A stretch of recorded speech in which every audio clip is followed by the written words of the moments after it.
नमस्कार, सप्ततारा न्यूजमध्ये आपले स्वागत आहे। आज गुरुवार दिनांक 9 जानेवारी 2025 न्यूज बुलेटिनमध्ये जाणून घेऊया आजच्या ठळक घडामोडी। कोणी काही म्हटले तरी सर्व खासदार हे शरद पवार यांच्या बाजूनेच आमदार शशिकांत शिंदे यांचा निर्वाळा। पत्रकारांशी साधला संवाद। त्या राष्ट्रवादीचे खासदार सुनील तटकरे हे काय बोलले याची आम्हाला कल्पना नाही। आमच्या पक्षाचे खासदार आणि कार्यकर्ते हे संपूर्णपणे खासदार शरद पवार साहेबांच्या पाठीमागे ठामपणे उभे आहेत, असा दावा पक्षाचे नेते माजी मंत्री आमदार शशिकांत शिंदे यांनी केला। राष्ट्रवादी काँग्रेस शरदचंद्र पवार पक्षाच्या महिला आणि विद्यार्थी युवक संघटनांची बैठक गुरुवारी मुंबईत झाली। सर्वजण त्यास उत्स्फूर्तपणे उपस्थित राहिले आहेत। भविष्यकाळातील वाटचालींच्या संदर्भात काय निर्णय घ्यायचा, कशा पद्धतीने पुढे जायचं, कार्यकर्त्यांचे मुद्दे संघटना म्हणून ऐकून घेण्याचा प्रयत्न झाला, अशी माहिती त्यांनी सकाळी 11 वाजता पत्रकारांशी बोलताना दिली। लोकसभेच्या आणि विधानसभेच्या निवडणुकीनंतर पक्षाच्या प्रमुख पदाधिकाऱ्यांची बैठक घेण्यात आली। उद्या यामध्ये सर्व राज्यातल्या पदाधिकाऱ्यांच्या भावना आणि मते जाणून घेऊन वेगवेगळ्या प्रकारच्या चर्चा होतात। त्यावर कार्यकर्त्यांमधून सुद्धा संभ्रम आहे। त्यावर पक्षश्रेष्ठी म्हणून शरद पवार साहेब जो काही निर्णय घेतील तो सर्वांना बंधनकारक राहील। राज्यामध्ये सत्तांतर झालं आणि बहुमत आलं तरी सगळ्यांना केंद्रात राज्यात एकच भीती आहे, ती पवार साहेबांची। पवार साहेब काही करू शकतात, सत्तेवर बसलेले सुद्धा आणि नसलेले सुद्धा चिंतेत असतात। पवार साहेबांना इतक्या वर्षांचा राजकीय अनुभव आहे। ते काय निर्णय घेतील ते पाहता भविष्य काळामध्ये जी काही रणनीती ठरवतील आम्ही त्यांच्या मागे ठामपणे उभे राहू, अशी ग्वाही आमदार शिंदे यांनी दिली। पवार साहेब जो निर्णय घेतील तो पक्षाच्या कार्यकर्त्यांना आणि पदाधिकाऱ्यांना लागू राहील, असे स्पष्ट करत असतानाच महाराष्ट्राची परंपरा आहे की ज्या मंत्र्यांवर आरोप होत असेल तर त्यांनी नैतिकतेच्या माध्यमातून त्यावेळी राजीनामा दिलेला आहे। सद्य परिस्थितीमध्ये ज्यांच्यावर आरोप होत आहेत त्यांचा राजीनामा घ्यायचा का नाही ते भाजपच्या आणि मित्रपक्षांनी ठरवायचे आहे। शेवटी निर्णय त्यांना घ्यायचा आहे। त्यांनी तो निर्णय घेण्याच्या बाबतीत तत्परता दाखवली तर ठीक, असे मत देखील आमदार शिंदे यांनी व्यक्त केले। आताच्या बैठकीला माझ्या माहितीप्रमाणे 4 ते 5 खासदार इथंच उपस्थित होते। आता त्यांनी काय केलंय, कुठे काय केलंय याची आम्हाला कल्पना नाही। आजच्या बैठकीमध्ये खासदारांसकट आज महिलांची आणि त्याचबरोबर युवक आणि विद्यार्थी संघटनेची आज बैठक होती। सर्वजण उत्स्फूर्तपणे उपस्थित आहे। भविष्य काळातल्या वाटचालीच्या संदर्भामध्ये काय निर्णय घ्यायचा, कशा पद्धतीने काही लोकांचे मुद्दे आहेत ते सर्व ऐकून घेऊन संघटनामधून निर्णय घेण्याचा त्या ठिकाणी प्रयत्न झालेला आहे। तटकरेंनी आणि त्यांनी कोणी काय बोललं याची कल्पना आम्हाला नाही, पण खासदार आणि सगळे कार्यकर्ते एका ठिकाणी मजबूतपणे पवार साहेबांच्या पाठीमागे आहे हे चित्र आजच्या बैठकीत दिसून आलेलं आहे। राज्यामध्ये सत्तांतर झालं आणि बहुमत आलं तरी सगळ्यांना केंद्रात राज्यात एकच प्रत्येकाला भीती आहे, ती पवार साहेबांची आहे। पवार साहेब काही करू शकतात, त्यामुळे सत्तेवर बसलेले सुद्धा आणि सत्तेवर नसलेले सुद्धा चिंतित असतात।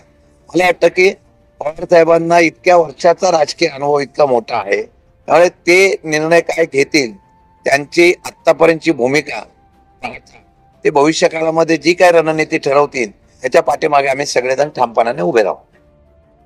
राज्याचे सांस्कृतिक कार्यमंत्री ॲडव्होकेट आशिष शेलार शुक्रवारी सातारच्या छत्रपती शिवाजी महाराज संग्रहालयाला देणार भेट। छत्रपती शिवाजी महाराज यांच्या 350व्या राज्याभिषेक वर्ष सोहळ्यानिमित्त छत्रपती शिवाजी महाराज यांची वाघनखे मोठ्या कडक बंदोबस्तात साताऱ्यातील छत्रपती शिवाजी महाराज संग्रहालयात ठेवण्यात आले आहेत। त्यांचा मुक्काम अजून काही दिवस शिल्लक राहिला आहे।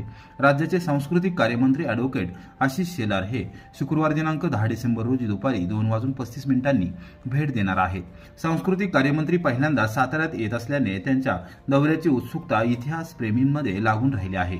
सांस्कृतिक कार्य विभागाकडून गुरुवारी दुपारी 12:30 वाजता मंत्री ॲडव्होकेट शेलार यांच्या दौऱ्याची माहिती पत्रकारांना देण्यात आली। साताऱ्यातील छत्रपती शिवाजी महाराज वस्तू संग्रहालयात वाघनखे ठेवण्यात आली आहेत। लंडन येथील व्हिक्टोरिया अँड अल्बर्ट वस्तू संग्रहालयातून आणलेली वाघनखे शिवभक्तांना दर्शनासाठी उपलब्ध झाली आहेत। छत्रपती शिवाजी महाराजांनी युद्धकाळात वापरलेली वाघनखे ही साताऱ्यात अत्यंत गुप्तता पाळत पोलीस बंदोबस्तात 17 जुलै रोजी आणण्यात आली होती। 7 महिने ही वाघनखे छत्रपती शिवाजी महाराज वस्तू संग्रहालयात ठेवण्यात आली आहेत। जिल्ह्यातील प्रत्येक नागरिकांना या वाघनखांचे दर्शन घेण्याची संधी मिळाली। संग्रहालयातील शिवशस्त्र प्रदर्शनात शिवकालीन शस्त्र दालन, वस्त्र दालन, नाण्यांचे दालन व इतर दुर्मिळ वस्तू पाहावयास मिळाल्या। तलवारी, बंदुकी, भाले, पट्टे, कुऱ्हाडी, कट्यारी, बाण, गदा अशी वेगवेगळी शस्त्रे पाहावयास मिळाली. मंत्री शेलार हे शुक्रवारी सकाळी 8:30 वाजता मुंबईहून साताऱ्याकडे प्रयाण करणार आहेत. दुपारी 2:35 त्यांचे थेट छत्रपती शिवाजी महाराज संग्रहालयात आगमन होणार आहे. सुमारे 2 तास ते संग्रहालयात थांबून त्यानंतर सायंकाळी 4:30 वाजता रयत शिक्षण संस्थेच्या छत्रपती शिवाजी कॉलेजमध्ये जाणार आहेत. जलसंपदा मंत्री नामदार राधाकृष्ण विखे पाटील यांनी घेतला कृष्णा खोऱ्यातील योजनांच्या कामाचा आढावा.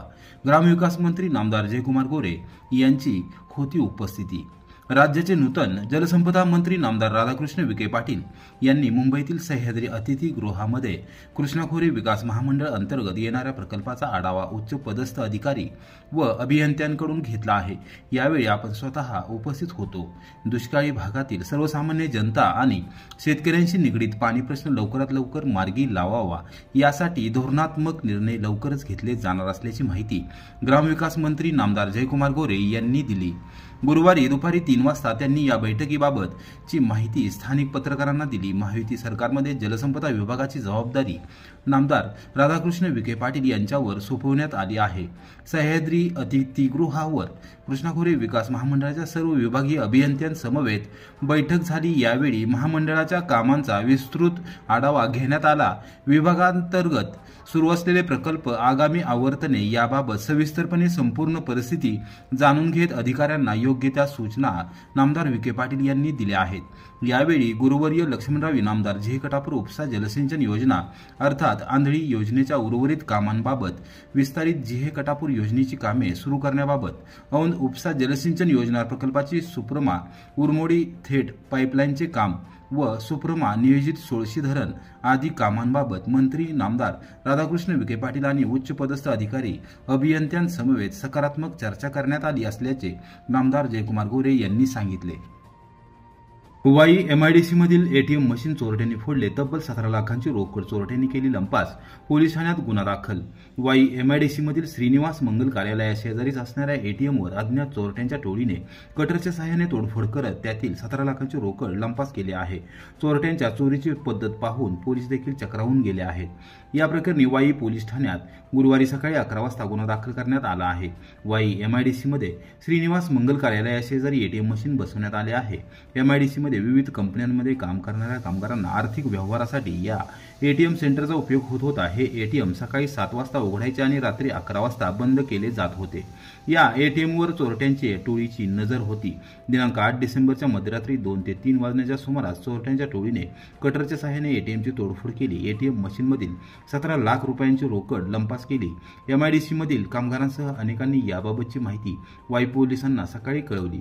परिवीक्षाधीन पोलीस उपअधीक्षक श्याम पाणेगावकर हे तात्काळ आपल्या पथकासह घटनास्थळी दाखल झाले. पोलीस अधीक्षक समीर शेख यांनी घटनेचे गांभीर्य ओळखून तातडीने अप्पर पोलीस अधीक्षक वैशाली कडूकर आणि सातारच्या स्थानिक गुन्हे शाखेचे पोलीस निरीक्षक अरुण देवकर यांना घटनास्थळी भेट देण्याचे आदेश दिले. त्यानुसार दोन्ही अधिकाऱ्यांनी वाईचे उपविभागीय पोलीस अधिकारी बाळासाहेब भालचिम, श्याम पाणेगावकर, पोलीस निरीक्षक जितेंद्र शहाणे, गुन्हे प्रकटीकरण शाखेचे पोलीस उपनिरीक्षक सुधीर वाळुंज यांच्या समवेत भेट देऊन पाहणी केली. या प्रकरणी वाई पोलीस ठाण्यात गुरुवारी गुन्हा दाखल करण्यात आला आहे.